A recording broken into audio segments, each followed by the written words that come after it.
Buenos días, buenos días, buenos días. A todas nuestras amigos que nos siguen a través de los 96.5 MHz de la frecuencia modulada estéreo de RTP. RTP 96.5 en las provincias de Santa Elena y Guayas, 98.7 en la provincia de El Oro. Muy buenos días también a quienes nos siguen a través de Real Audio, www.rtp.es. Y muy buenos días a quienes nos escuchan y nos ven a través de las redes sociales de RTP, el canal de YouTube de RTP, el Facebook Live de RTP.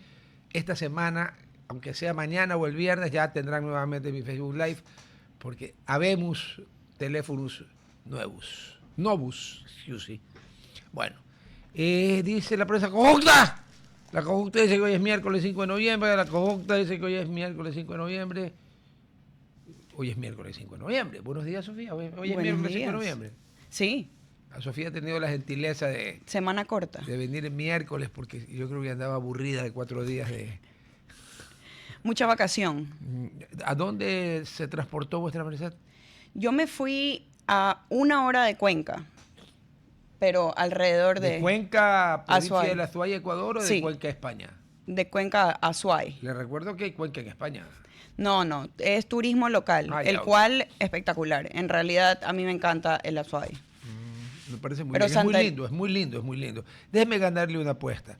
Le voy 1000 a que la niña se fue a Olón. Sí, por supuesto. No hay apuesta, pero entre los dos pensamos lo mismo. Pero justamente iba a hablar que en ¿Y Santa ya Elena... regresó? Ya regresó. Y me dijo la niña que había bastante gente. No, si el feriado estaba bueno. Los dos periódicos justamente hablan de que el turismo sí. resucita en este feriado. Los turistas regresaron a culminar el feriado. Ayer había un dato de que alrededor de 720.000 vehículos pasaron por todos los peajes del Guayas que no cobraron. Por una razón elemental, donde se ponen a cobrar la fila, pues bueno. Es como la imbecilidad que tenemos.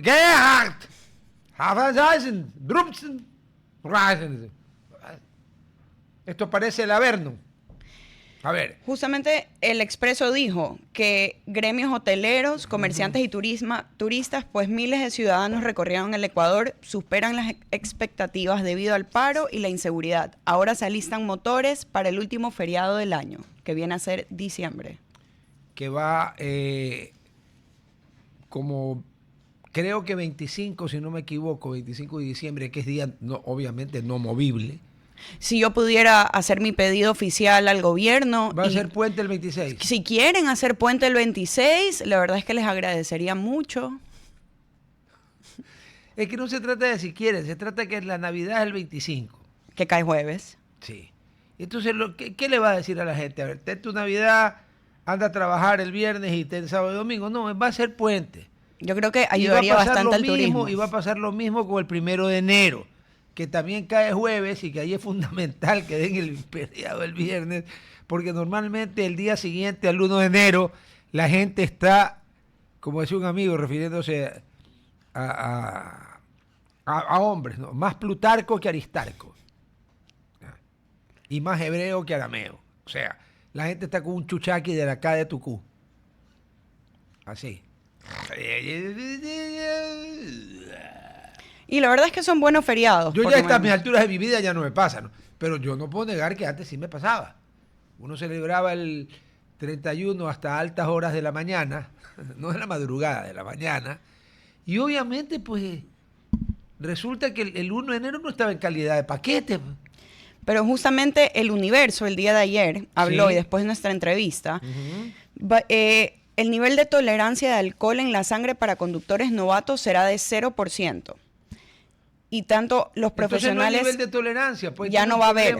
Entonces digan, no hay nivel de tolerancia. Estos ¿Cuándo ajustes... aprenden el castellano? Maldita sea mi estampa. Pero este fue el Universo. No, cualquiera. No sé, a ver, si aquí en temas de redacción, pues que la cagan por igual. A ver. Pero se habla de ajustes, son parte de las reformas del Código Orgánico Integral Penal. A ver, yo creo que a ver, un problema. Así como se van a poner tan estrictos, con tolerancia cero. Primero, vamos a ir a una parte. Yo nunca estuve de acuerdo con el nombre que mi buen amigo Carlos Vera le puso a un programa de televisión del de cero tolerancia. Porque la cero tolerancia aplicada a un montón de cosas es el fascismo en rojo. Ah, bueno, los nazis también tenían bandera roja. Bueno, es el fascismo. Claro, el Duce tenía bandera, camisa negra, eco. Ya. ¿Qué implica cero tolerancia? ¿Implica fanatismo? ¿Implica creerse dueño de la verdad? La cero tolerancia no es democrática. Porque entonces yo no tolero, cero, discrepamos, no, yo tengo cero tolerancia, usted váyase al diablo. Como es mujer, he sido fino y la he mandado al diablo, o sea, donde el jefe de María Fernanda. A un hombre le digo otra cosa. La cero tolerancia es un absurdo en un lugar democrático. Y el Ecuador lo es. Entonces no me vengan con cero tolerancia. Porque si usted no quiere caer en el absurdo de la cero tolerancia, póngale 0.1, que creo que equivale a media cerveza. O sea, si alguien cree que con media cerveza alguien está bajo los efectos, driving under influence, está confundido. Y si vamos a ser tan estrictos con el tema del alcohol, entonces seamos estrictos con todo. Así como quieren implantar esa norma, en mi opinión, antidemocrática de la cero tolerancia, entonces tiene que haber cero tolerancia para los carros que pretenden salir a la calle o a la ciudad con las llantas lisas o sin frenos. ¿Ya? O sea, o combatimos todas las causas de las tragedias de la carretera, alcohol, velocidad, carros en mal estado, choferes que creen que saber manejar es mover el volante, que no conocen una sola señal de tránsito. Entonces seguimos en lo mismo y como ya está nuestro invitado, cambiamos de tema. Muy buenos días. Arquitecto es usted, ¿no? Discúlpeme. Sí, ¿qué tal, Rodolfo? Qué gusto, ¿cómo está? No, el gusto es mío, el gusto es mío. Aquí ya Sofía, con mi compañero hoy día, ya me pasó. A ver, Fernando, buenos días, ¿cómo está? Muy bien. Primero que nada, una pregunta de rigor. ¿Cómo pasó la antigua, muy noble y muy leal ciudad de San Francisco de Quito, hoy llamada DM, Distrito Metropolitano, cuando todos los DFs y las CFs como México y Buenos Aires se quitaron eso? Acá no. ¿Cómo pasó la muy noble y muy leal ciudad de San Francisco de Quito el feriado? ¿Cómo lo sintieron? ¿Qué pasó? Hubo mucha gente que se fue, mucha gente que entró, tragedias. Cuénteme. A ver, el día sábado, como corresponde, fue un día más bien agitado porque es el único día que nosotros no tenemos el famoso pico y placa, es decir, la restricción del número de vehículos Claro, de los por dígitos. los dígitos de las placas. Entonces, ese día generalmente hay muchos autos y eso es lo que ocurrió. Pero luego ya el lunes, el domingo, lunes y martes, más bien la ciudad muy vacía. La impresión que yo tengo es que mucha gente se fue. De los números que he visto, hay una buena parte que se fue hacia Cuenca, justamente por los días de la ciudad. Cuenca ha estado lleno. Sí, Cuenca ha estado lleno. Creo que se fueron a la costa, principalmente a Manta, y me llamó la atención eso, me pareció interesante. Y luego hacia la Sierra Norte, donde hubo los problemas del reciente paro. Pero hubo buenas condiciones en términos de que se bajó el IVA del 15 al 8% y hubo una especie de solidaridad ahí entre todos para poder levantar eso utilizando el turismo. Entonces Quito estuvo, yo diría, relativamente tranquila, más bien vacía, diría yo, lo cual para los que nos quedamos fue una maravilla. O sea que, volviendo a cuando vuestra merced y yo teníamos bastantes menos años, un eufemismo, Quito volvió a ser la franciscana San Francisco de Quito. No hubo escándalo, no hubo alboroto, no hubo ese tránsito infernal, porque la geografía no ayuda y uno contra la geografía no puede.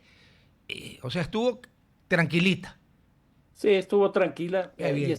esto de la geografía, porque en eso Quito, bueno, por un lado hemos desarrollado nuestra ciudad en lo que se ha definido como las faldas del Pichincha, que es esta ciudad longitudinal norte-sur, pero que ya hace mucho tiempo dejó de ser esa ciudad sur-norte y se ha ido hacia los valles, con Claro, lo que estamos teniendo esta ciudad más bien este-oeste, con el Valle de los Chillos, el Valle de Cumbayá-Tumbaco y la mitad del mundo. sí.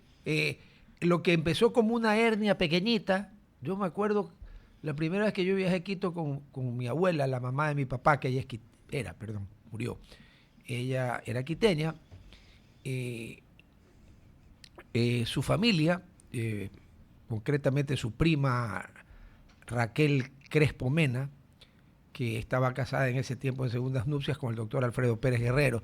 Por eso yo tuve la suerte que desde los 6 años lo escuché hablar al doctor Pérez Guerrero, y como le caí bien por alguna razón que desconozco, a veces estaba conmigo y me explicaba, y eso es una cosa, pues, o sea, un individuo de la categoría de Alfredo Pérez Guerrero no nace todos los días. Bueno. Ir al Valle de los Chillos era un viaje. En el año 65, eso era un viaje. Bueno, pero que cambió básicamente con la autopista que se hizo, que eso ya es un poco herencia del proceso petrolero. Claro. Y el caso de Cumbayá y Tumbaco ha tenido un gran crecimiento, yo diría reciente, básicamente por el nuevo aeropuerto. Claro. Y eso son 13, 14 años que estamos ya operando con el aeropuerto, y eso jaló a mucha gente y muchas inversiones. Incluso hay colegios que se están yendo allá, hay clubes sociales, clubes deportivos que están siguiendo. Algunos. Sí, hay 2 hoteles muy buenos. Hay hoteles estupendos, y eso está produciendo algunas crisis en esta ciudad, llamémosla así, antigua. Por ejemplo, la famosa González Suárez. ¿Por qué? Porque mucha gente de la González Suárez se está yendo hacia abajo. Claro. Y yo estuve justamente hace una semana ahí visitando unos amigos, y yo les preguntaba cómo va la González Suárez. Me dicen se está vaciando, pero con una característica muy interesante, y es que la gente que se está yendo es de gente joven, y la gente que se queda somos como nosotros, me dijo. Entonces, no, yo le digo una cosa, ¿no? Yo entiendo los problemas de tránsito. Yo vivo en Guayaquil, vivo en el centro, en Malecón y Padre Aguirre, frente a la famosa rueda moscovita esa. Impresionante, qué interesante. Pero yo tengo una vista espectacular, no solo del río Guayas y todo, sino que como el edificio, cuando lo trataron de construir, no pudieron implantarlo en el terreno. El edificio mío en el que yo vivo no es mío. El departamento sí, el edificio no. Lo tuvieron que girar. Entonces es un edificio que en vez de ser recto, mirando frente al malecón, está girado, y tengo una vista espectacular. Yo digo, la gente que... recuerdo la vista en el departamento de mi buen amigo Jaime Durán, a quien si está viendo el programa lo ve más tarde por el canal de YouTube. Era una cosa de loco. La vista desde de la parte de atrás, digamos, de la González Suárez, hacia el valle y hacia todo, es una vista espectacular. Sí, que el que se va al valle no la vuelve a ver en su vida. Bueno. Ahora, lo que sí está pasando, Rodolfo, bueno, yo soy urbanista y le sigo mucho a los cambios que se producen en las ciudades, es que Guayaquil también cambió mucho. Y se convirtió también en una ciudad metropolitana, independientemente de que no tenga el nombre. Es una ciudad metropolitana porque operan 4 o 5 cantones, quizás el más significativo. Durán, lamentablemente. Y San Borondón. San Borondón. Claro, son las 2 caras de la medalla. Exactamente. Pero ahora, San Borondón es cantón desde 1955. En cambio, Durán es histórico. Es cantón al lado de San Borondón muy recientemente, y se hizo cantón cuando hubo, usted se acuerda, la pelea por la Santay con Juan Pablo Moncagata, cuando el ingeniero Febres Cordero era diputado y no presidente. De ahí vino el problema. Y lo peor que le pudo pasar a Durán fue hacerse cantón. Se perdieron las alcaldías de Febres Cordero y las alcaldías de Nebot, que guste o no cambiaron Guayaquil. Y en cambio Durán cayó en manos pues, de quienes cayó, ¿no? Durán es uno de los lugares, o sea, la franja de Gaza y Durán son más o menos parecidos en riesgo. No, perdón, la franja de Gaza ahorita es más segura. Pero bueno, Sofía. Ahora hay una cosa de fondo, Rodolfo, y que es una característica del Ecuador, que el Ecuador es el país más denso de Sudamérica. Sí. Y entonces eso hace que las ciudades se unan, los procesos de urbanización, de migración que básicamente se hacen en las periferias. Lo que va ocurriendo es que van creando nuevos cantones, nuevas ciudades, pero que están integradas. Y entonces, lo que decía hace un rato de Guayaquil, son 5 o 6 cantones. En el caso de Quito podríamos decir que son 3 cantones. En el caso de Cuenca también son 2 cantones. Y eso es por esta condición de que el Ecuador es uno de los países más densos de América Latina. Claro, no es el más denso, porque Uruguay, que es el que nos sigue en tamaño, ahí estamos más o menos cercanos. Nosotros somos según el censo ese que hicieron mal hecho, no sabemos si somos 17 o 18 millones. Pero los uruguayos la tienen claro, ellos son 4,5 millones. No, menos incluso. Menos. Son 3.300.000. Entonces no hay comparación. No hay comparación, no hay comparación. Pero Sofía Forneris, que me acompaña los lunes y viernes, pero que hoy tuvo la gentileza de venir. Adelante, profesor Sofía. Fernando, yo quisiera saber específicamente en Quito, o si lo vemos en Guayaquil, desde su experiencia, ¿cómo se ha transformado el espacio urbano a partir del miedo o la inseguridad que hemos vivido en los últimos años? Hola, ¿qué tal? Qué gusto. Yo creo que el miedo, terminé un artículo no hace mucho que lo definí, el miedo como principio urbanístico. Eso es una innovación, perdón, pero eso es una innovación. ¿Y por qué eso? Porque hoy día nuestras ciudades se van cerrando. ¿Por qué? Por el miedo. ¿Y cómo se cierran? Se cierran bajo la lógica de un búnker, y a eso yo le llamo un proceso de bunkerización. Entonces, lo que nosotros tenemos es un conjunto de barrios cerrados que para entrar a ese barrio hay que ir como si fuera a otro país. ¿Y por qué esto? Porque hoy día los límites, las fronteras que tenemos dentro de las ciudades son infinitas. Y tenemos un barrio que tiene una sola entrada, que es exactamente igual a un edificio. Entonces, en el edificio tenemos barrios verticales, y eso ya está ocurriendo porque en barrios, en edificios, no sé, 20, 25 pisos que ya se están construyendo. Yo vivo en un edificio de 26 pisos. Bueno, vivo en la ahí mitad, seguramente pero somos personas pues los que andamos en los ascensores. Pero En el Rodolfo, otro son carros. probablemente en los pisos bajos haya comercio, haya administración, etcétera, etcétera, que eso es lo que es un barrio. Y entonces en un barrio vertical es lo que pasa en un edificio, y un barrio horizontal es lo que pasa tradicionalmente en estos barrios. Entonces, para entrar allá, ¿qué es lo que hacen? Primero le piden la cédula, es decir, el pasaporte. Sí, Después, ¿a quién va a ver? sí. Le llaman a la persona. Entonces esa persona tiene que autorizar, tiene que darle visa. Y después tiene que pasar por un conjunto de aparatos tecnológicos o cacheo, que es la aduana. Entonces lo que estamos construyendo este rato en nuestras ciudades es un conjunto de países cerrados. A eso yo le llamo la bunkerización. Y yo creo que eso proviene del miedo. A ver, el búnker normalmente pues deriva de una cierta construcción subterránea que un tal Adolf se hizo hacer. Exactamente. Pero todo el proceso que vuestra merced ha resumido es inconstitucional. Pero el Tribunal Constitucional en su momento y la Corte Constitucional actual jamás en su vida se han preocupado por objetar el tema. La Constitución de la República garantiza el libre tránsito de los ecuatorianos y de los residentes, de extranjeros legalmente residentes en el Ecuador por todo el territorio ecuatoriano. Y por hablar de aquí, de acá, de Tierra de Monos, da la casualidad que ni las urbanizaciones que están en Guayaquil, en la vía a la costa, en una de ellas vive la señora, ni las que están en San Borondón o en Santa Clara de Daule, son extraterritoriales. Entonces es el problema de tener la formación jurídica. Yo cada vez que a mí me piden mi cédula para ingresar a un lugar, le digo, no señor, yo mi cédula se la enseño solo a una autoridad y si hay algún motivo válido. Se acabó, si no me quiere dejar entrar no hay problema, me doy la vuelta y me voy.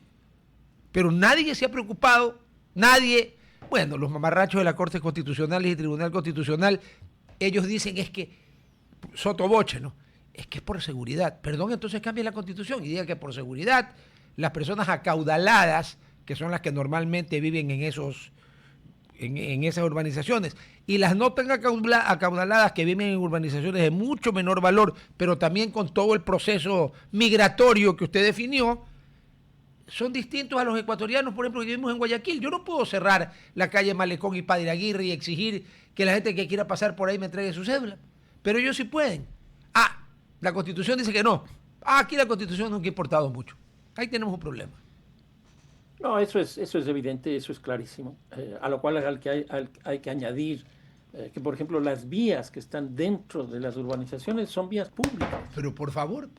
Entonces no se puede cerrar, no se puede, entre comillas, privatizar eso, porque son vías públicas. Incluso hay parques, hay jardines que son públicos, son espacios públicos. Sí. Y entonces yo creo que eso va desnaturalizando todo el proceso de urbanización, y lo que va produciendo es una constelación de espacios absolutamente cerrados. Corten la radio. Dele, Sucia. Fernando, Fernando, yo creo que ahí es un punto muy interesante y me gustaría hablar un poco de Guayaquil, que es una de las ciudades. Yo creo que Quito ha implementado mucho mejor edificaciones altas en vez de estas urbanizaciones muy grandes donde se come mucho del espacio verde que hay.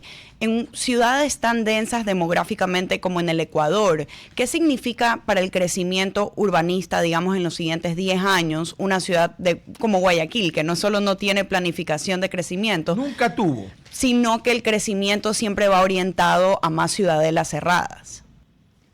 No, a mí me parece eso muy preocupante, pero Quito no está de una línea distinta. Lo que estamos hablando, por ejemplo, de todo el valle de Cumbayá y Tumbaco, es exactamente igual a lo de San Borondón. Sí.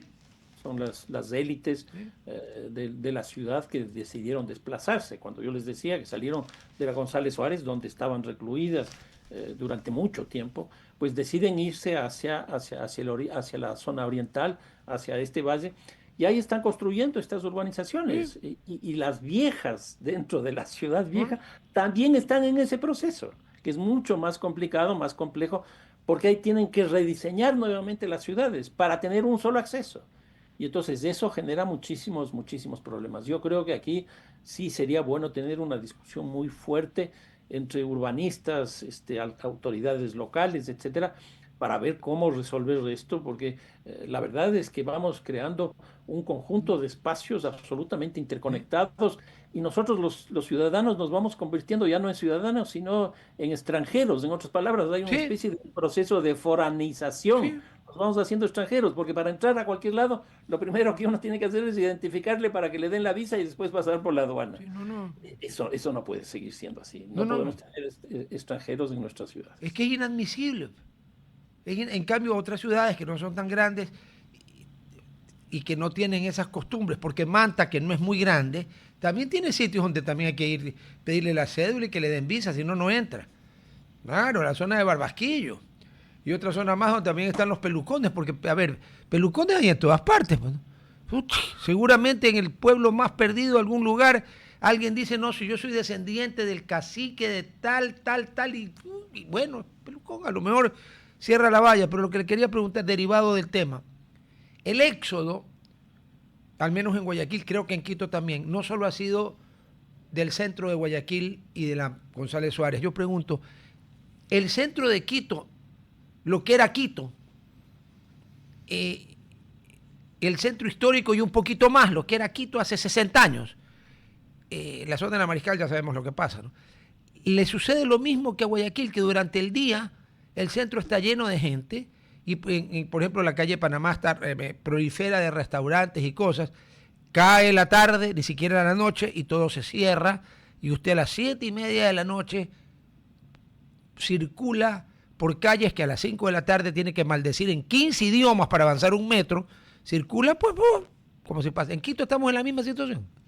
Sí, sin duda, aunque el metro yo creo que sí cambió un poco, porque el metro sí generó la posibilidad de la accesibilidad de la gente de fuera del centro histórico y a su vez la gente que vive en el centro histórico pueda ir hacia allá. Claramente hay un proceso de despoblamiento del centro histórico que es muy preocupante. En el año 2000, es decir, a principios de este siglo, más o menos vivían ahí 55.000 personas.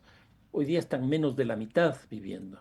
Y aquí hay un proceso muy interesante. Toda la edificación está relativamente bien, porque, bueno, ustedes conocen, es patrimonio de la humanidad y la UNESCO está todo el tiempo atrás de esto. Sí. Y las grandes inversiones que se han hecho es en mantener la infraestructura, pero eso está provocando una salida de la gente.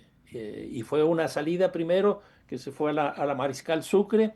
La Mariscal Sucre fue un poco el espacio donde las élites pudieron reconstruir su modernidad, fue una especie de ciudad jardín, pero después con el proceso petrolero, los nuevos desarrollos, eso se fue hacia la zona del Parque La Carolina y de ahí se está yendo hacia abajo. Es decir, tenemos como 4 momentos y 4 espacios distintos en Quito que han ido produciendo estos grandes desplazamientos que generan costos enormes para la ciudad.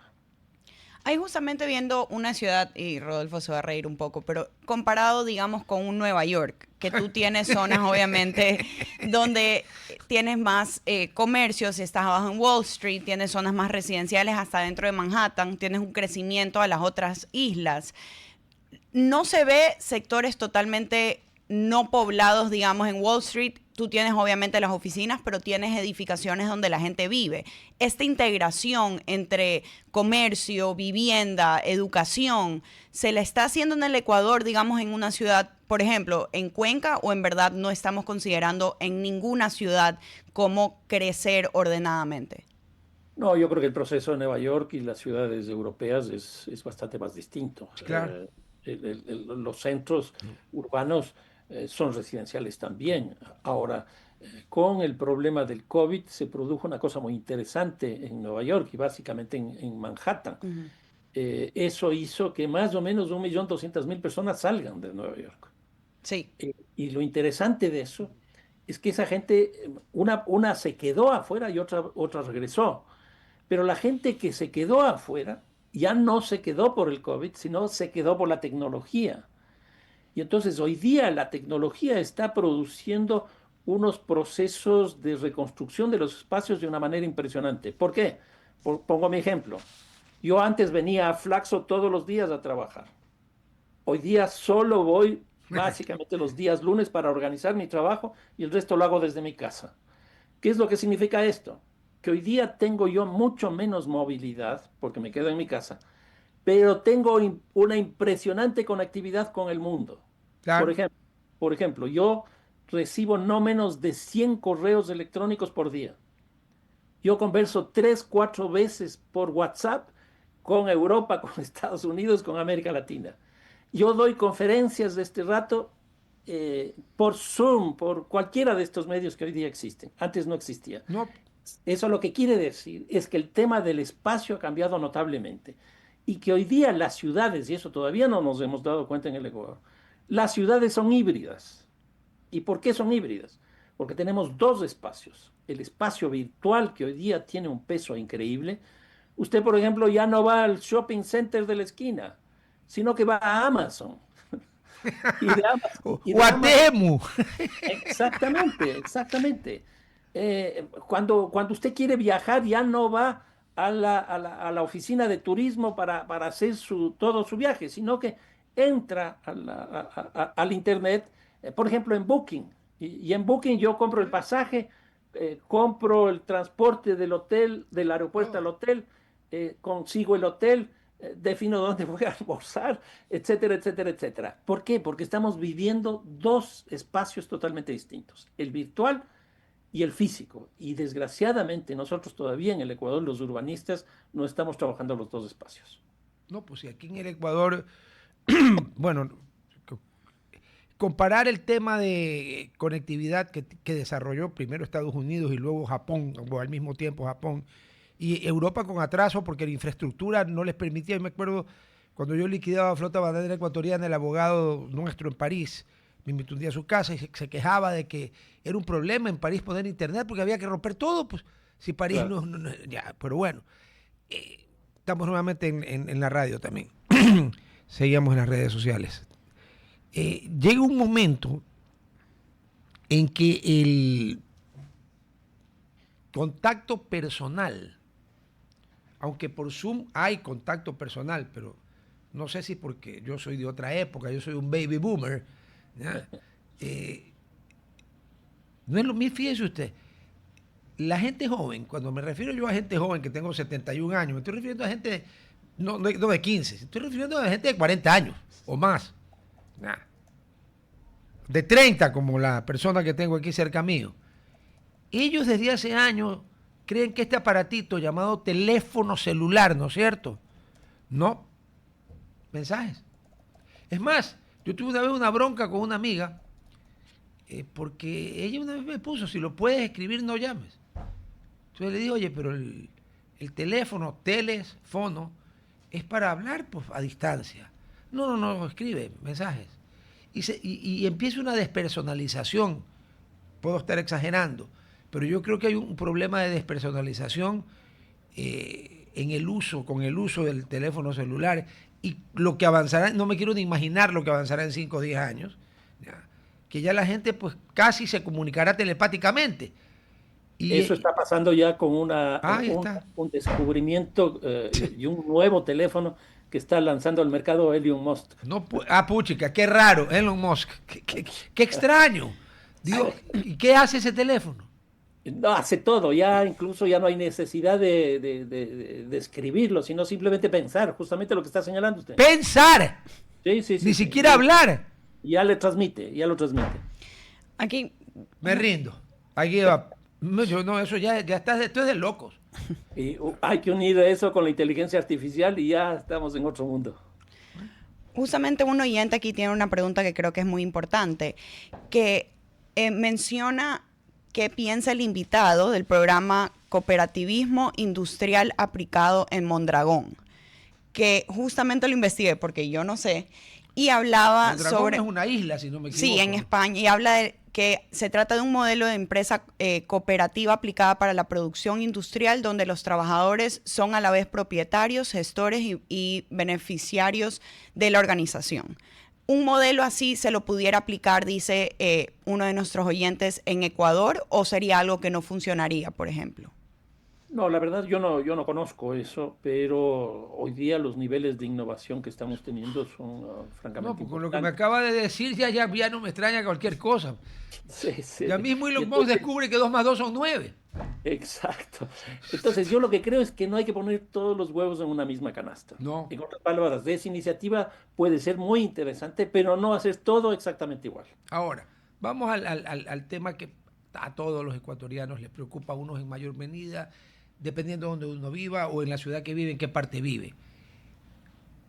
Yo vi el otro día la operación de la Policía Federal Brasilera en la Río. favela contra el Comando Vermelho. Y ahí habían hasta el momento 132 muertos y 14 heridos. Y la gente, bueno, los familiares sí obviamente lloraban, gritaban, pero el resto de Río de Janeiro, es normal, entraron a la favela. Esa normalización de la violencia que en Río de Janeiro está ya hace años, ¿no? ¿Qué debemos de hacer para tratar, y ojalá llegar, a que el Ecuador sea lo que era cuando usted y yo éramos bastante, tenemos algunos años menos? O sea, cuando éramos bastante más jóvenes, por decirlo de alguna forma, y no pasaban estas cosas. ¿Qué nos falló? ¿En qué momento? Hay una frase célebre de Vargas Llosa en una de sus novelas que dice: ¿en qué momento se jodió el Perú? Yo se la voy a copiar. ¿En qué momento se jodió el Ecuador? A ver, yo creo que en general América Latina y no solo el Ecuador está viviendo un proceso muy complejo a partir de principios de este siglo, que está sustentado principalmente en el narcotráfico y en este caso de la cocaína. Y es una cosa absolutamente, bueno, particular porque solo en 3 países de América Latina se cultiva coca, que es el caso de Colombia, el caso de Perú Y y el Bolivia. caso de Bolivia. Correcto. El Ecuador, que está en la mitad, no produce, no cultiva coca. Y ahí nuevamente voy, Rodolfo, y la explicación que yo doy, o la hipótesis que yo doy, es que en el Ecuador no se cultiva coca por la densidad que Claro, tenemos, lógico. porque todo el territorio está Claro. de alguna manera Sí. habitado. Y además es pequeño. Y es pequeño. Bolivia, Perú y Colombia superan el 1.000.000 de kilómetros cuadrados. Exactamente, exactamente. Entonces, de ahí se empieza a exportar al mundo. ¿Mm? Y parte del hecho de que en el resto de países de América Latina, incluido el Ecuador, sí se produce cocaína, porque nosotros descubrimos permanentemente y periódicamente laboratorios en casi todos los países de América Latina. Claro. ¿Qué es lo que está ocurriendo? Desde hace aproximadamente unos 7, 8 años, todos los países de América Latina consumimos cocaína. Antes no consumíamos cocaína. Si nosotros estamos consumiendo cocaína en todos los países de América Latina, quiere decir que en todos los países de América Latina lavamos recursos económicos. Y si nosotros consumimos, nosotros lavamos, quiere decir que en todos los países tenemos estructuras criminales. Claro. Entonces, el gran problema no es el Ecuador, es en general América Latina.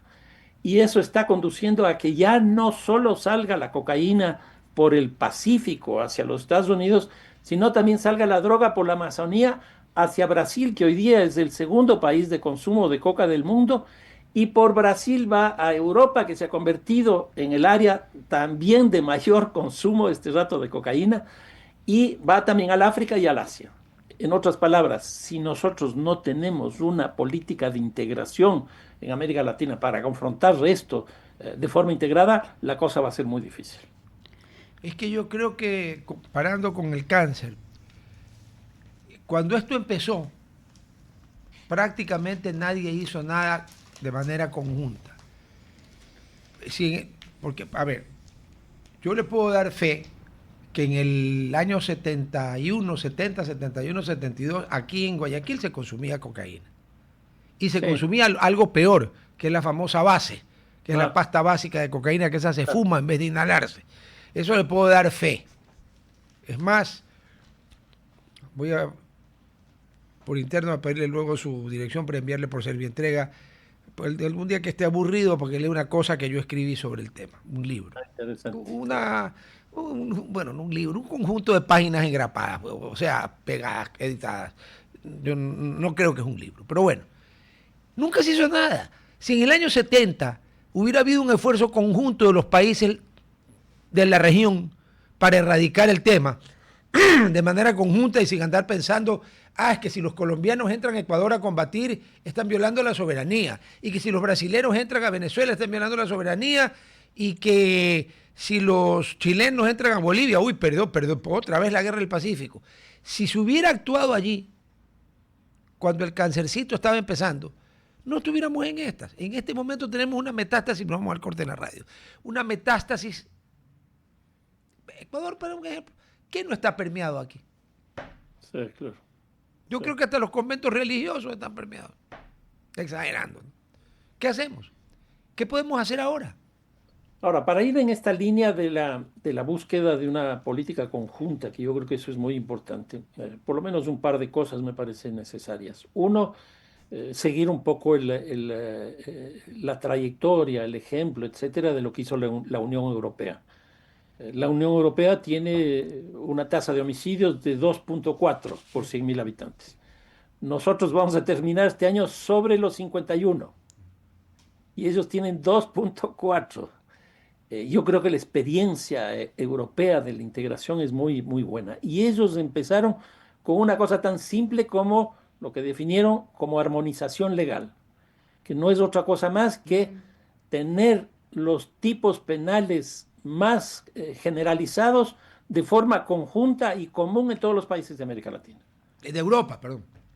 En Europa están ya, Yeah. pero acá tendríamos que hacer una cosa parecida. Uy. ¿Y por qué?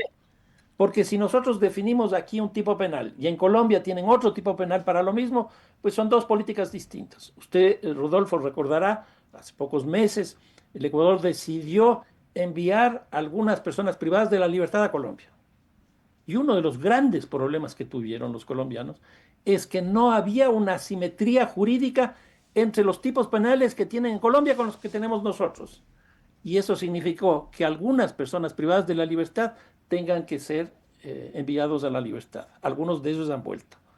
Entonces, yo creo que ese es un primer paso que tendríamos que hacer, de la armonización legal, porque eso nos permitiría tener los tipos penales exactamente igual. Fundamental, paso 1, ¿de acuerdo? Y ahora, aquí tenemos un problema también. Las relaciones de Ecuador con América Latina no son buenas. Por ejemplo, la reunión, usted recordará, en noviembre del año pasado, ya es un año. Y ya es un año. Donde no llegó un solo presidente de América Latina a la reunión en Cuenca. Entonces, nuestras relaciones con América Latina no son buenas. Por ejemplo, yo no concibo cómo reducir la violencia del narcotráfico en el Ecuador si no se hace de manera conjunta con México. ¿Pero qué es lo que ocurre? No tenemos relaciones con México. Yo no concibo ni entiendo cómo reducir la violencia del narcotráfico si no es con buenas relaciones con Colombia. No tenemos buenas relaciones con Colombia. Regresamos el cortito. Y en tercer lugar, como estaba diciendo hace un momento, gran parte de la droga se va hacia Europa por el Brasil. Si nosotros no tenemos buenas relaciones con Brasil, tampoco vamos a tener buenas políticas de seguridad. Bueno, con Brasil creo que estamos mejor que con Colombia. Estamos mucho mejor, estamos mucho mejor. Le faltó uno. Tampoco tenemos relaciones con Venezuela, ¿no? Ah, bueno, pero eso es una cosa marginal. Ese a nosotros realmente no nos importa en lo que usted está hablando, tiene razón. Sí, sí. Ahí más bien la cosa sería Perú. Y Sí. ahí el problema con el Perú es la inestabilidad política, ¿no? Sí, oiga, pero allá cambian de presidente como usted y yo nos cambiamos de A, camisa y no pasa a nada. eso voy, ¿Cómo a es eso el voy. tango de Gardel? Y sus ojos Sí, se cerraron y el mundo sigue andando. Y sí, sí, cambian de presidente y la bolsa de Lima no se mueve un punto. El cambio del sol contra el dólar no se mueve un centavo. Y cosas que uno dice, 8 presidentes en 8 años, aquí habrían habido ya 2 guerras civiles. claro, claro. No, ¿Y es qué institucionalidad? caso peruano es muy interesante, es muy complejo Sí, por la inestabilidad política, pero tienen una estabilidad económica interesante. ya. De ese lado también mencionó que el problema del narcotráfico se ha convertido también en un problema interno en los países de Latinoamérica en los cuales hay un consumo, digamos, de cocaína. ¿Qué tanto también el Ecuador o países en Latinoamérica están viendo este problema como un problema de salud, invirtiendo también en centros de rehabilitación y no solo combatiéndolo de tener obviamente un sistema judicial que pueda poner a estas personas en prisión o cualquier pena que se tenga que cumplir? ¿Se está viendo el otro balance del lado social de salud que puede tener toda esta pelea contra el narcotráfico? Desgraciadamente no. A mí me da la impresión que hay una hegemonía en general en América Latina de combatir el tema del narcotráfico y de la violencia desde la lógica de la fuerza. Eh, utilizar fuerzas armadas, policía, como estamos haciendo nosotros. Y yo creo que uno de los grandes problemas que está detrás de esto es la economía criminal. Claro. Justamente, yo tuve una reunión hace un año en Chile, en la CEPAL, y yo les planteé que sería muy bueno, muy necesario, muy interesante hacer una reunión exclusivamente para ver de qué estamos hablando cuando hablamos de la economía criminal. Me hicieron caso, se hizo una reunión hace un poco más de un mes y ahí se llegó a la conclusión de que la economía en América Latina tiene tres partes y más o menos con proporciones relativamente iguales. Uno, la economía formal. Dos, la economía informal. La CEPAL es el 34%. Y en tercer lugar, la economía criminal, que es El lavado. es el El lavado, es lavado. corrupción, etcétera, etcétera, 29%. Y subiendo, perdón, y Y subiendo. subiendo, y Sí. subiendo. Entonces, ¿qué es lo que ocurre? La economía regional en América Latina tiene estas tres partes. Pero ¿qué es lo que nosotros tenemos? Un Ministerio de Economía y Finanzas en cada uno de nuestros países que se encarga solo de la tercera parte de la economía. Solo la tercera parte de la economía. ¿Eso se resuelve con Fuerzas Armadas y Policía? Yo creo que necesitamos economistas. Y educación y un montón de cosas. Exactamente. Y hay un problema, pero que aquí viene un problema.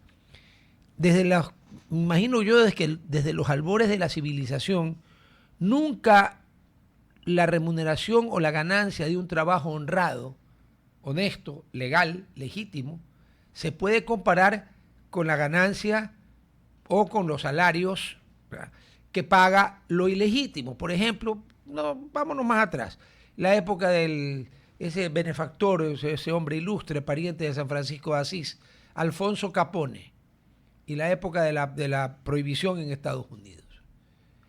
O sea, en ese tiempo, estamos hablando de fines de los 20 y principios de los 30, había un carro que se llamaba The 30 Grand, porque costaba $30,000 de ese tiempo. ¿Y sabe cómo lo pagaban los gángsters? Con billetes de $1,000, porque había un billete de $1,000 que Sí. luego la Reserva Federal, justamente por una combinación con el Departamento de Justicia, etcétera, los retiró todos y ahora se llaman specimen y están guardados, me imagino yo, en alguna bóveda. Es más, si alguien algún día, cosa rarísima, llegara a ir a pagar algo con un billete de $1,000, antes de que pase por caja ya está la DEA, el FBI, el IRS, está todo el mundo. ¿Usted de dónde sacó esto? Ya. Claro, claro. Entonces, no se puede competir. ¿Qué puede ganar una secretaria? Póngale que sea una espectacular secretaria. $1,500, $2,000. Oiga, una joven que se dedique a otro menester puede hacer eso una noche. Entonces no hay comparación. ¿Qué puede ganar un chico que recién sale del colegio? El básico, con suerte. En cambio, cuando lo reclutan los que sabemos, gana 1.500, 2 lucas, tiene un revólver, tiene estatus. ¿Cómo competimos con eso? Ahí, esa es mi duda. Ese es el gran problema, Rodolfo. Y aquí le doy un par de datos. A ver. El lavado en América Latina es de 6.7% del PIB, lo cual representa 400.000 millones de dólares. ¿Qué? El PIB en el Ecuador es 130.000. Que son 400.000 millones de dólares solo el lavado en el narcotráfico. O sea, 3.2 veces más que todo el PIB del Ecuador. Exactamente. ¿Y a qué voy con eso? Hay un estudio hecho en Italia que llegaron a la conclusión de que el conjunto económico de lavado a lo que conduce es a que el 25% se destina a la reproducción del ilícito. Que suba, que suba. A la reproducción del ilícito. ¿Qué significa la reproducción La del ilícito? reinversión, pues, como cualquier industrial. No. Bueno, sí, pero, perdón un ratito, ¿no? Sí, no, por favor, por favor. Que pase. Ya. ¿Qué significa eso? Si nosotros hablamos de 400.000 millones, el 25% Son 100.000. Sí, sí. Con 100.000, ¿qué es lo que hago yo? Contrato a la gente que usted está señalando. Entonces, por ejemplo, en el Ecuador nosotros tenemos 65.000 personas vinculadas a las estructuras criminales. 65.000. Yo hice una comparación con las empresas que tienen la mayor cantidad de oferta de empleo y es una empresa de pesca que genera 17.000 empleos. La segunda, que es de comercio minerista, es decir, un supermercado de 15.000. Ahí van 32, la mitad. Bueno, son 65.000. Y que pagan mejor, además. Y que pagan mejor. Entonces, uno es para pagar a su gente. Yeah. La otra es para comprar armas. La otra es para comprar funcionarios del sector público. Claro. O sea, si yo tengo 100.000 millones de dólares, con 10.000 dólares yo resuelvo un problema judicial. Pero si había tarifa, pues Fernando, acuérdense que se descubrió que estaba, a ver, habeas corpus tanto, dictar prisión preventiva tanto, levantar prisión preventiva tanto, o sea, ya, pues, o sea, ¿qué es esto? Pues? Entonces yo tengo toda la plata del mundo para hacer lo que me dé la gana. Claro, le sobran. Entonces, si nosotros no enfrentamos el tema económico, esto va a seguir funcionando como está funcionando. ¿Y qué tanto también puede el narcotráfico cambiar nuestras ciudades? Yo pongo, por ejemplo, lo que pasó justamente en Brasil, en las favelas, que la idea de la rodada o la intención de esa misión era coger a cabecillas, los cuales tenían orden de captura. Los cuales no fueron atrapados por el sector urbanístico, se les hizo muy sencillo porque ya lo tenían protegido, obviamente escapar. Y si sabemos que hay tanto dinero en el narcotráfico, hay una posibilidad de que nosotros veamos subbarrios del narcotráfico, obviamente, para resguardar a estas cabecillas. A ver, para empezar, el lavado de recursos económicos se hace en el turismo, en el sector inmobiliario, en el sector financiero, en el sector comercial y en las monedas electrónicas. Sí. ¿Dónde está todo eso? En las ciudades. Sí. Les pongo un ejemplo muy interesante de México. México tiene un lavado más o menos de 85.000 millones de dólares. Qué bestia, casi toda la... Sí, sí, mejor me callo. Ya. ¿Cuál es el presupuesto de la Ciudad de México? 15.000 millones de dólares. Casi 6 veces menos. Entonces, si es que se está lavando en esa ciudad buena parte de esos recursos, el presupuesto que tienen para manejar formalmente la ciudad es absolutamente marginal. En el caso del Ecuador, el lavado es más o menos de 6.000 millones de dólares. Yo he sumado el presupuesto del municipio de Guayaquil y el de Quito y no llega a la mitad de eso. No, pues no llega. ¿Dónde se lava? Oiga, Quito, Guayaquil. Oiga, y siendo generoso para abajo, porque yo creo que aquí se lava más de 6.000 millones. Es probable, es probable. Es porque es que además no hay cómo llevarles la contabilidad, pues entonces hay que calcular. Pero usted lo ha dicho, por ejemplo, ahí es cuando uno pone en duda, lamentablemente, se vuelve un discípulo de Descartes y se vuelve más cartesiano que el propio René, y uno pone en duda todo y dice, bueno, a ver un ratito, si la economía ecuatoriana estuvo en recesión, si el terremoto nos hizo MNPQ y luego vino el COVID y nos terminó de reventar, más los 1.000 millones que costó el destrozo de Quito en 2019 y todo, y entonces yo pregunto, ¿y de dónde hay tanto proyecto inmobiliario? ¿De dónde sale la plata? Y como no soy estúpido, más o menos, tampoco es que sea una lumbrera, pero más o menos me dan las neuronas para saber que de dónde sale la plata, que una buena parte de la plata sale de lavado. Ya, uno, aquí hay una cosa llamada UAFE. Eso es una broma. Ya, una broma.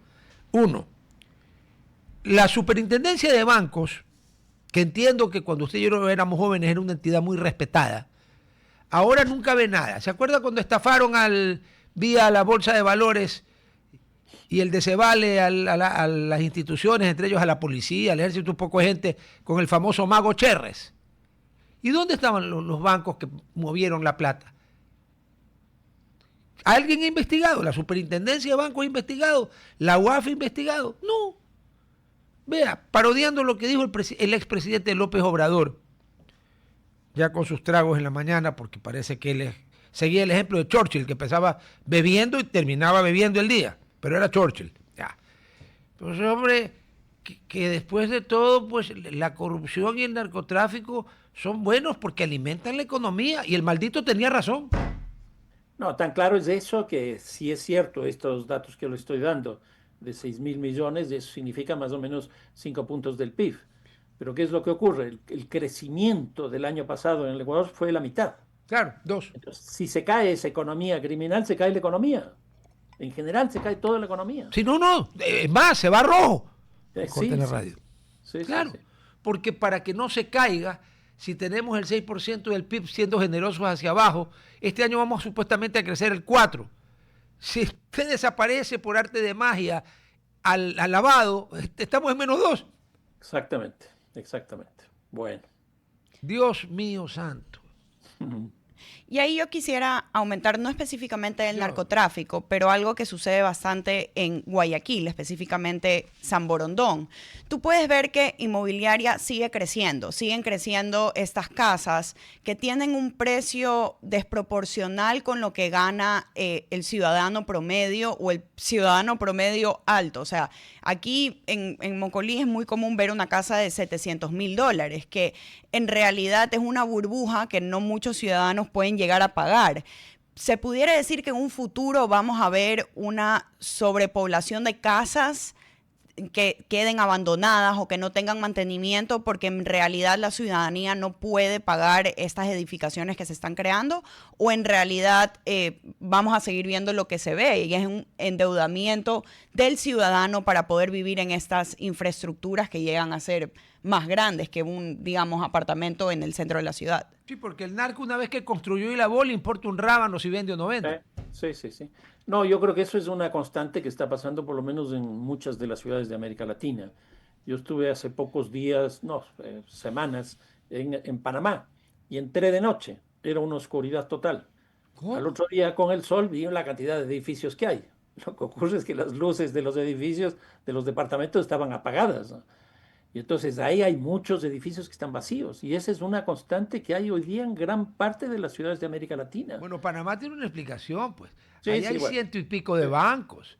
Y Sí, usted sí. sabe que San Francisco de Asís y la Madre Teresa de Calcuta no eran precisamente banqueros. No, Entonces, ya no- ¿cuántos ya no es bancos un- están dedicados a lavar? Ahí viene la primera pregunta.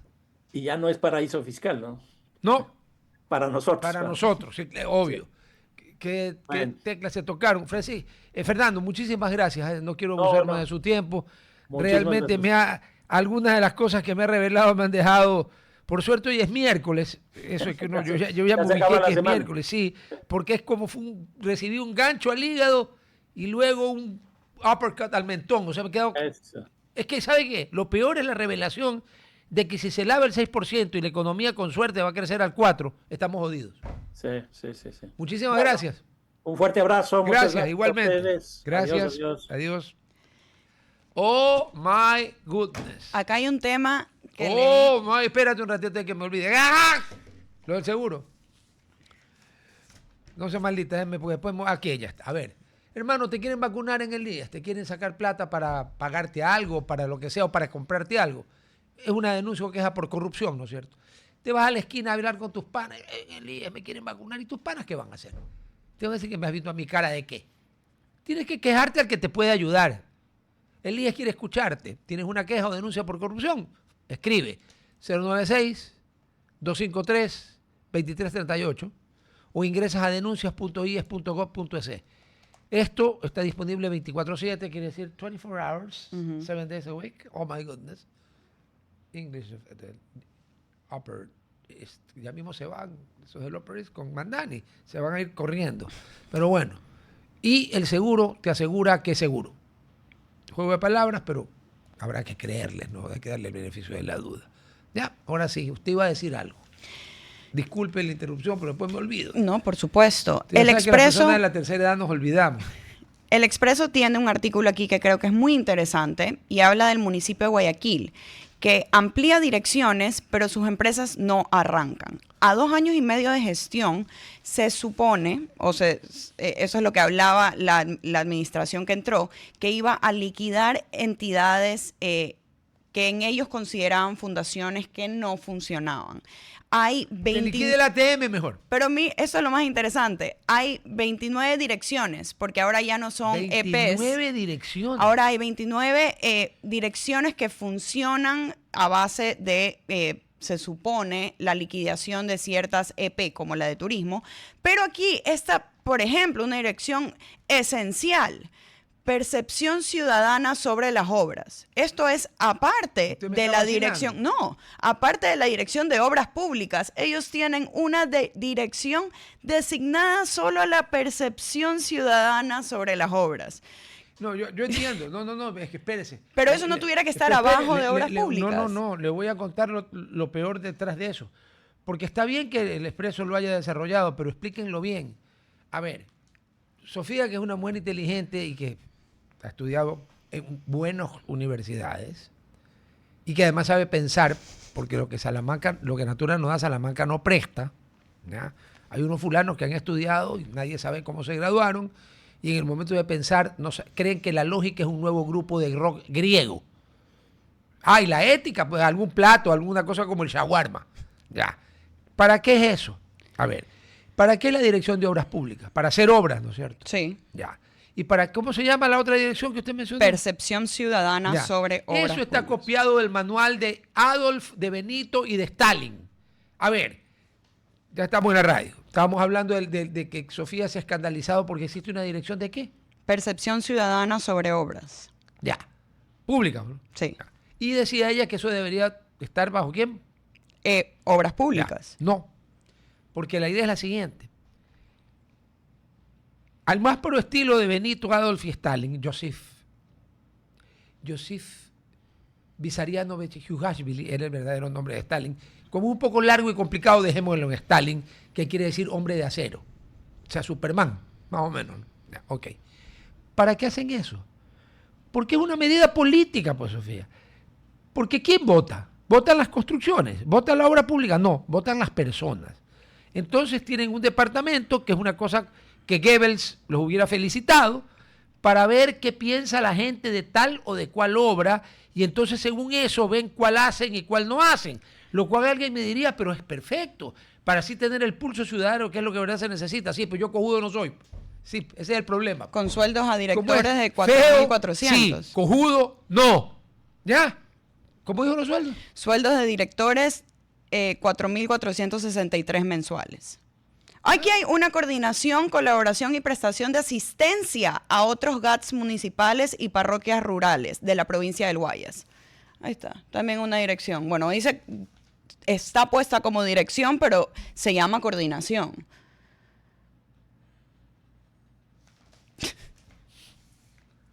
Eso se llama alianzas políticas. Vamos a hablar claro. Léame de nuevo el título. Coordinación, colaboración y prestación de asistencia a otros GATS. Un momentito. El municipio de Guayaquil no está para prestarle sistemáticamente, en caso de emergencia, por supuesto, sistemáticamente ni prestación ni nada a ningún otro GAT, porque primero tiene que atender los problemas de Guayaquil, que por si no se han enterado lo de los 29 distritos o como se llamen, son hartos con J. ¿Quieren un ejemplo? Para la gabardina de pasado mañana, vaya anotando. La salvajada del tránsito con las motos y todo el rollo en Guayaquil. En Guayaquil, estoy hablando de Guayaquil. Ya. Y también me anota el problema causado en San Borondón por una, entre comillas, fiesta privada. No era ninguna fiesta privada, era un espectáculo en el que se pagaba. Y que hay una foto de los diarios del atasco brutal en San Borondón. Bueno, yo estuve metida.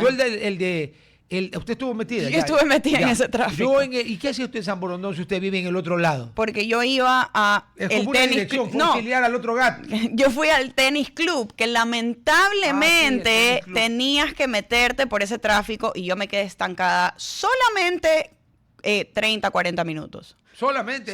Más.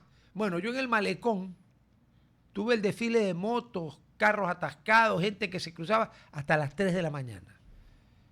Cerré el ventanal, aunque hacía un viento espectacular afuera, prendí el aire, prendí el televisor, busqué un canal de música clásica y la puse a volumen bien alto, 80 puse de volumen. Con lo cual, por acto todos pueden hacer lo mismo, así que me van notando las gabardinas. Ya. Entonces, ¿qué es lo que es eso? Proselitismo político y alianza. Deme otra. A ver, aquí se supone que hay una dirección de uso del espacio y vía pública. No entiendo por qué viene a ser una dirección. Porque si usted hace una dirección, tiene para darle un puesto a un pana de director, a otro pana de subdirector, pana o correligionario, de director, de subdirector, de primer secretario, de segundo secretario, de tercer amanuense. A ver, pues, yo quisiera saber una cosa. ¿Qué porcentaje actual del presupuesto municipal se ve en sueldos? Y compararlo porcentualmente con lo que gastaba el ingeniero Febres Cordero y lo que gastaba el abogado Nebot. Sí, no lo comparemos con la última administración. Porque a veces el justificativo es la administración anterior hacía o gastaba, entonces... No. Por eso vamos a dos que todo el mundo sabía que la masa del dinero se iba a la obra y muy poquito se iba a sueldos. Tanto en las dos del Führer como en la de... A mí me gustaría saber cuánta duplicidad de funciones hay en los funcionarios aquí. Vea, yo tengo una persona amiga, no voy a decir su nombre, quedó en venir a una entrevista, pero yo estuve, acuérdese, sin teléfono, o sea que ya lo voy a llamar. Él era director de una dirección, si es director es de una dirección. Y el alcalde le pidió que vaya a otro lado, también dependiente del municipio. El hombre al segundo día salió disparado de ver la cloaca, que era eso donde lo habían mandado. Y desde allí pasó de ser pana a ser enemigo, porque destapó la olla de M. Espero tenerlo aquí, si no es en estos días, la próxima semana, porque me lo ofreció y él es un hombre de palabra. Acá hay otra dirección poco conocida y figuran en la página web oficial, que supongo que es fundamental, además de las que tienen. Dirección de monitoreo en territorio. ¿Qué? Pero lo mismo que lo otro. Sé que, ¿monitorea qué? ¿Qué monitorea en territorio? El avance de la obra. Pues si ahí tiene pues dos direcciones para eso más. ¡Ay, Dios mío! ¿Sabe qué? El presidente Correa se disparó un tiro en el pie cuando hizo esa famosa reforma para que no se pudiera elegir nuevamente. Y él era el primero que se excluyó, pues, ¿no? Porque él ya no podía ser candidato en el 2017. Pues nos jodió, porque impidió que Nebot siga siendo alcalde de Guayaquil. Yo, en serio, yo lo dije durante muchos años, primero en Radio Atalaya y luego aquí, que yo esperaba morirme con Jaime Nebot en la alcaldía, pues no le deseaba la muerte a él, prefiero morirme yo, porque yo creo que lo que hizo Jaime Nebot en la alcaldía por Guayaquil, al lado de lo que yo puedo hacer, pues que se quede vivo Nebot haciendo. Ya no se pudo postular porque vino esta estupidez. Porque fue una estupidez. Los estúpidos, los que no leen la Constitución y los que no saben de historia, salieron con que la alternabilidad es una parte esencial de la democracia. ¿What? Dígame una cosa, ¿usted cree que la República Federal Alemana sea un país democrático? Sí. Sí, ¿no?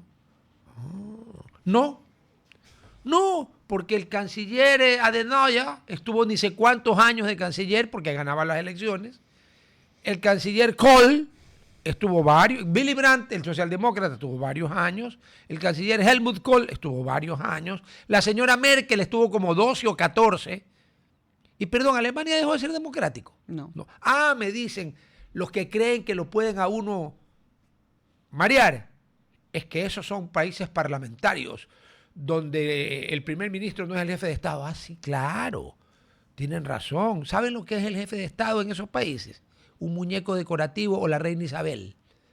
Claro, el Reino Unido de la Gran Bretaña, Irlanda del Norte, la Isla del Hombre y las Islas del Canal, que es el nombre oficial de lo que nosotros llamamos Inglaterra, bien estúpidamente, ¿ya? Claro, ahorita es Su Majestad el Rey Carlos III. Resulta que él no gobierna. Gobierna el jefe, ni siquiera lo eligen a la persona.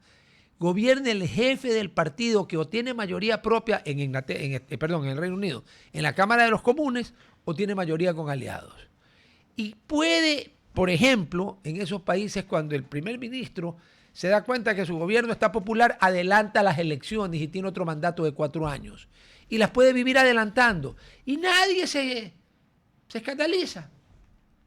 Y le he puesto a Alemania, ¿no? A ver, porque en toda Europa es así.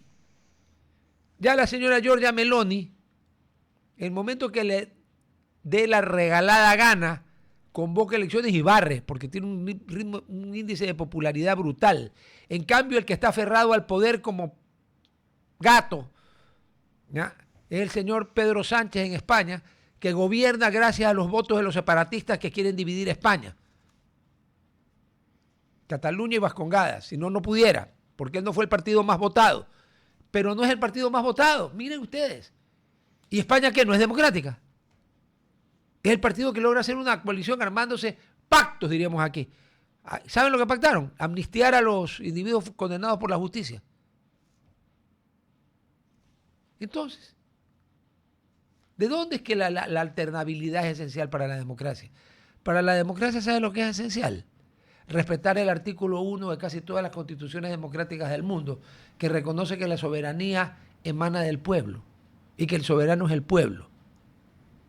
Artículo hecho mierda, ¿no?, con todas las letras, por la propia Constitución de Montecristi al inventarse a la payasada de la Corte Constitucional que está por encima de la Constitución.